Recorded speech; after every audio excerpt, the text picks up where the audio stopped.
12ാം ദിവസം പിന്നിടുമ്പോൾ ഇതാ കർണാടക സർക്കാർ അർജുന്റെ കുടുംബത്തിന് പാസ് നൽകുകയാണ്.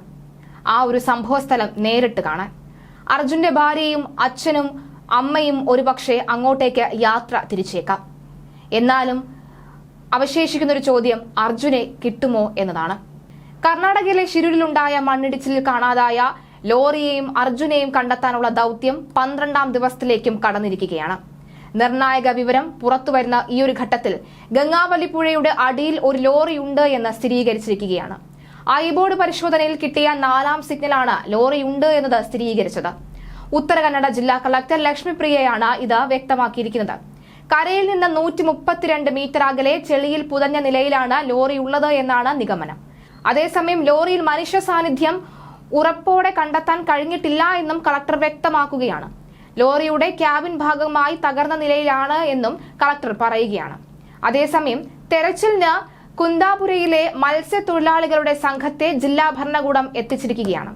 ഒരുപക്ഷെ ഇതേ മത്സ്യത്തൊഴിലാളികൾ ഇതിനു മുന്നേ എത്തിയിരുന്നുവെങ്കിൽ ഒരുപക്ഷെ എന്തെങ്കിലുമൊക്കെ തീരുമാനം ഈ ഒരു വിഷയത്തിൽ ഉണ്ടാകുമായിരുന്നു എന്നാണ് പലരും പറയുന്നത്. കുന്താപുരയിലെ മത്സ്യത്തൊഴിലാളികളുടെ ഡൈവിംഗ് സംഘമാണ് സ്ഥലത്തെത്തിയിരിക്കുന്നത്. 7 അംഗ സംഘമാണ് ഷിരൂരിൽ എത്തിയിരിക്കുന്നത്.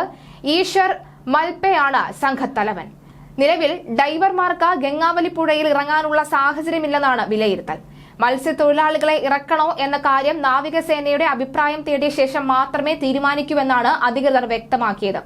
ഫ്ലോട്ടിംഗ് പ്രതലം ഘടിപ്പിക്കണമെങ്കിൽ രാജസ്ഥാനിൽ നിന്ന് ആളെത്തേണ്ടതുണ്ട്. തെരച്ചിൽ നിർത്തില്ല എന്നും ഇക്കാര്യം കളക്ടറോടും നേവിയോടും പറഞ്ഞിട്ടുണ്ട് എന്നും MK രാഘവൻ MP പറയുകയാണ്.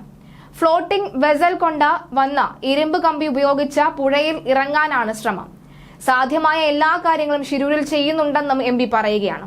ഫ്ലോട്ടിംഗ് പ്ലാറ്റ്ഫോം രാജസ്ഥാനിൽ നിന്ന് എത്തിക്കുമെന്ന് കളക്ടർ അറിയിച്ചിട്ടുണ്ട് എന്ന് മന്ത്രി PA മുഹമ്മദ് റിയാസും പറഞ്ഞു. നാവികസേനയുടെ കൂടുതൽ വൈദഗ്ധ്യം ഉള്ളവരെ നിയോഗിക്കണം എന്ന കേരള സർക്കാർ ആവശ്യപ്പെട്ടിട്ടുണ്ട്.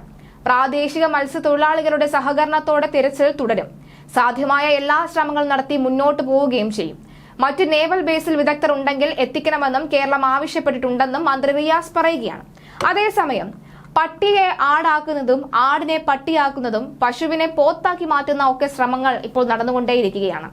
ആദ്യഘട്ടത്തിൽ ആ കുടുംബത്തെ കുറ്റം പറയാൻ ഒരു കൂട്ടം സംഘം ഇറങ്ങി. ഇപ്പോഴിതാ മനാഫിനെ പഴിചാരാനും ഒരു കൂട്ടം സംഘം ഇറങ്ങുകയാണ്.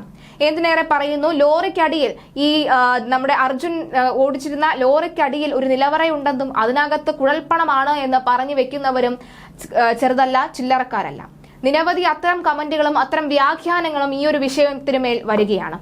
മനാഫ് എന്ന ഈ ലോറി ഉടമയെ കുടുക്കാനുള്ള പല ശ്രമങ്ങളും നടത്തുന്നുണ്ട് എന്നും ചിലർ പറയുകയാണ്. മനാഫ് പറഞ്ഞ ചില കാര്യങ്ങൾ, ആ സത്യങ്ങളൊക്കെ തന്നെ ഉണ്ടെന്നും അതിനെ ഉൾക്കൊള്ളാതെ അതിനെ വളഞ്ഞ വഴിയിലിട്ട് പിടിക്കാൻ പല ശ്രമങ്ങൾ നടക്കുന്നുണ്ടെന്ന ചില വാർത്തകളും വരികയാണ്. എന്തായാലും ഈ ഒരു വിഷയവുമായി ബന്ധപ്പെട്ട് അർജുന് വേണ്ടിയുള്ള തിരച്ചിൽ ശക്തമാക്കിയിരിക്കുകയാണ്. അർജുനായുള്ള തിരച്ചിൽ ഇനി അർജുനെ ലഭിക്കുമോ ഇല്ലയോ എന്ന ചോദ്യമൊക്കെ തന്നെ ഉയരുകയാണ്.